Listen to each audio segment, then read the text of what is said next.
എന്നാൽ പക്വമതികളോട് ഞങ്ങൾ വിജ്ഞാനം പ്രസംഗിക്കുന്നു, പക്ഷേ ലൗകിക വിജ്ഞാനമല്ല, ഈ ലോകത്തിന്റെ നാശോന്മുഖരായ അധികാരികളുടെ വിജ്ഞാനവുമല്ല.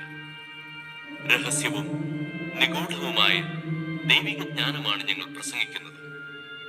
അത് നമ്മുടെ മഹത്വത്തിനായി യുഗങ്ങൾക്ക് മുൻപേ തന്നെ ദൈവം നിശ്ചയിച്ചിട്ടുള്ളതുമാണ്.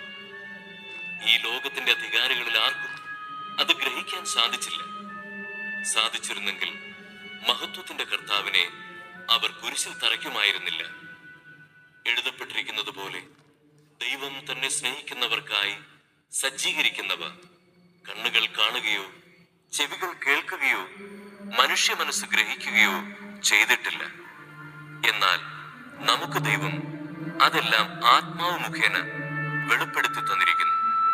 എന്തെന്നാൽ ആത്മാവ് എല്ലാ കാര്യങ്ങളും, ദൈവത്തിന്റെ നിഗൂഢ രഹസ്യങ്ങൾ പോലും അന്വേഷിച്ച് കണ്ടെത്തുന്നു.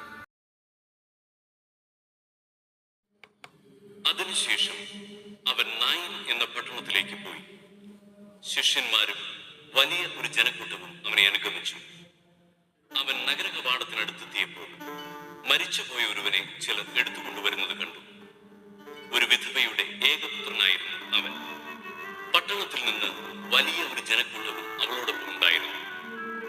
അവളെ കണ്ട് മനസ്സലിഞ്ഞ് കർത്താവ് അവളോട് പറഞ്ഞു, കരയേണ്ട.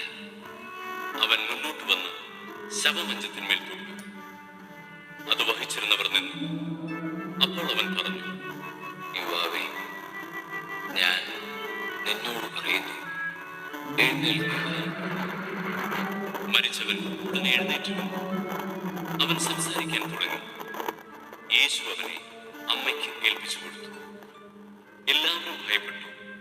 അവർ ദൈവത്തെ സ്തുതിച്ചുകൊണ്ട് പറഞ്ഞു, ഒരു വലിയ പ്രവാചകൻ നമ്മുടെ ഇടയിൽ ഉദയം ചെയ്തിരിക്കുന്നു.